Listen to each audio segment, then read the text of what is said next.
अस्सलाम वालेकुम दोस्तों, क्या हाजिर है भाईजान। NOC NOC NOC NOC NOC के मतलब देखिए तंबाकू बहुत ज्यादा हो चुका है। हमने भी बहुत तंबाकू किया होगा, लेकिन क्या है कि अभी भी एनओसी की डिमांड की जाती है। वो मैं इसलिए कह रहा हूँ कि हर बंदा अगर किसी को बोल देना कि भाईजान एनओसी खत्म हो गया, ये टर्म्स एंड कंडीशन है, और मोस्टली लोगों के पास जो है एग्रीमेंट पेपर नहीं होता, कंपनी का एग्रीमेंट पेपर नहीं होता, उनको रिलीजिंग जो दी जाती है उनके पास कोई प्रूफ नहीं होता, और अगर उनको टर्मिनेट किया जाता है टर्मिनेशन लेटर नहीं है। अगर आपके पास ये सब कुछ नहीं है तो आपको एनओसी देना पड़ेगा।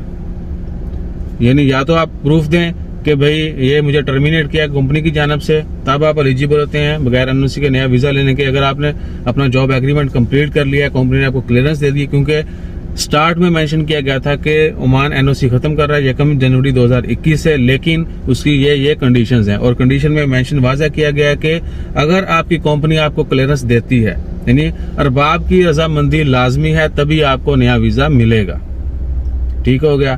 तो ऐसे कान पकड़ लें या ऐसे, ये तो कोई गाल होगी, या ऐसे पकड़ लें या ऐसे पकड़ लें, तो ये सीन है। क्लियरेंस लेटर या एनओसी पेपर जो है वो लाजमी है, अभी भी मोस्टली लोगों से डिमांड किया जाता है। बहुत कम लोग हैं, या कह सकते हैं कि बहुत अच्छी कंपनी जो हैं या अच्छे अरबाब जो हैं, अगर वो रिलीज दे देते हैं अपने कंपनी को, अपने जो है कंपनी के एम्प्लॉयज जो हैं उनके पास, उनको रिलीज दे देते हैं तो उनका नया वीजा लग जाता है। वरना मेजोरिटी से अभी भी क्लियरेंस पेपर एनओसी मांगा जाता है, और गवर्नमेंट की जानब से अभी तक 100% कोई प्रोसीजर जो है वो शेयर नहीं किया गया। बस यही क्या है कि एनओसी खत्म हो गया, ये टर्म्स एंड कंडीशन है। उसके बाद जब वीजा अप्लाई किया जाता है तो मोस्टली लोगों से एनओसी क्लियरेंस पेपर जो है वो डिमांड किया जाता है।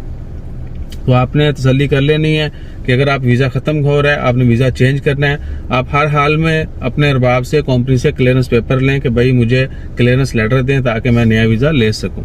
क्लियरेंस पेपर एनओसी आप इसको जो मर्जी अज्यूम कर सकते हैं, एक ही चीज है।